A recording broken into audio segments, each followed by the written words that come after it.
भारतीय नववर्ष की पूर्व संध्या पर राष्ट्रीय स्वयंसेवक संघ ने किया पथ संचलन। जयपुरा में भारतीय नववर्ष एवं चैत्र शुक्ल प्रतिपदा की पूर्व संध्या पर शनिवार को नरोइया बाजार में एक निजी विद्यालय से राष्ट्रीय स्वयंसेवक संघ कार्यकर्ताओं ने पथ संचलन किया। बाजार के दक्षिणी छोर पर हुआ समापन। गणवेश में अनुशासित स्वयंसेवकों की पैदल यात्रा को लेकर आसपास के लोगों में उत्साह देखा गया। आइए देखते हैं पूरी खबर। भारत माता की जय! भारत माता की जय! भारत माता की जय! जय श्री राम! जय श्री राम! जय श्री राम! जय श्री राम! जय श्री राम! परिचय बताइए।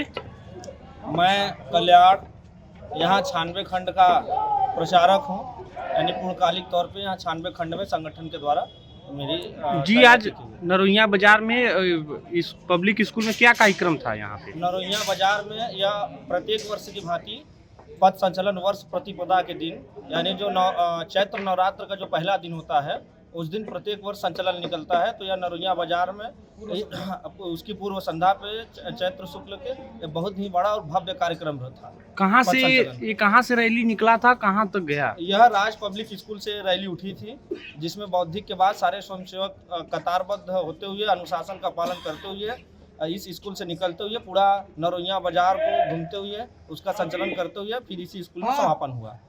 तो और क्षेत्रवासियों जनपद वासियों के लिए क्या संदेश देंगे आप? हमारे क्षेत्रवासियों और जनपद वासियों को हमारी तरफ से यह संदेश है, यह संघ जैसा निस्वार्थ संगठन जो उसने अपने इसके एक से एक स्वयंसेवकों ने अपने 100 वर्ष की कठिन तपस्या में संघ को यहाँ पहुँचाया।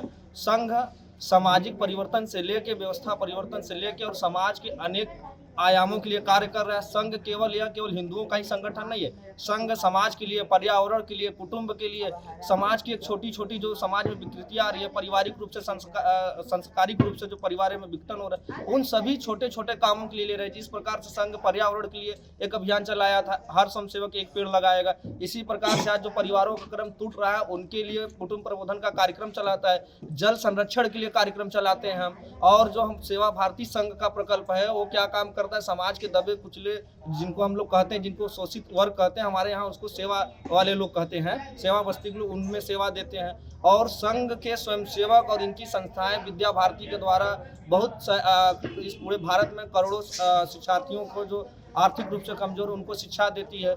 फिर उसके बाद आदिवासी और वनवासी क्षेत्रों में संघ के स्वयंसेवक कार्य कर रहे हैं, जहाँ पे धर्मांतरण हो रहा है, जहाँ पे ईसाई मिशनरियाँ लोगों को बरगला रही हैं, उनको बरगलाने के बाद जमीन का इत्यादि उनके कब्जे कर रहे हैं और पारिवारिक रूप से उनको संस्कारिक रूप से विघटन करके तोड़ रहे हैं। उन सभी समाज के लोगों के लिए संघ कार्य कर रहा है। संघ समाज में या पूरे राष्ट्र में यदि कोई आपत्ति खड़ा होती है जहाँ प्रशासन और सरकार प्रथम नहीं पहुँचती है, उससे पहले संघ और उसके स्वयंसेवक पहुँच जाते हैं। इसी प्रकार की आपकी केरल की घटना हुई थी, जब वहाँ त्रासदी हुई थी तो उस समय ऐसा हुआ कि सरकार की प्रशासन की घटना प्रशासन नहीं पहुंच पाया, उससे पहले संघ के स्वयंसेवकों ने पहुंच गए। इसी प्रकार से कोरोना महामारी में जब सरकार की सारी व्यवस्थाएं चरमरा गई, सभी लोग सरकारी। आप यहाँ पे कितने संख्या में संघ के लोग हैं यहाँ पे? हम लोग यहाँ पे लगभग 300 से अधिक लोग स्वयंसेवक संख्या में हम लोग संचलन में आज भाग लिया। और यह बहुत बड़ी होती है क्योंकि 300 सभी लोग अपने पैसे से और अपने प्रेरणा से गणवेश लेते हैं, न कोई फंडिंग होती है। और ये प्रत्येक व्यक्ति के अनुसार देखेंगे सभी स्वयंसेवक के ऊपर जो ड्रेस होता है 1000 रुपये का होता है। तो इस प्रकार से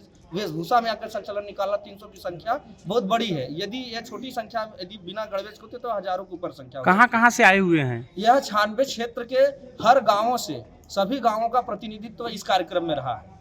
कोई ऐसा गांव नहीं है जिसका प्रतिनिधित्व तो नहीं रहा। संघ का प्रमुख कुछ होगा आप लोग का कुछ उद्देश्य? संघ का उद्देश्य भारत को परम वैभव पे ले जाना, भारत माता की जय करना, भारत माता की जय। इसीलिए हम सब अपना जीवन। इसका संस्कार कुछ बताए होंगे क्या? इसका संस्कार आपको संघ की शाखाओं में आइए देखिए को मिलेगा। हमारे यहाँ शाखाओं के जो बच्चे होते हैं, जो शाखा में आने लगते हैं, उनके बोलने का तरीका, उनके चलने का तरीका, उनके हर प्रकार के संस्कार पर इतना फर्क पड़ता है कि आप कभी आके संघ की शाखाओं के बच्चों से आप प्रत्यक्ष रूप से मिलिए शाखा में, तब आपको संघ के संस्कार पता चलेंगे। अन्यथा संघ के संस्कार इतने कि वर्णन नहीं किया जा सकता। जी धन्यवाद।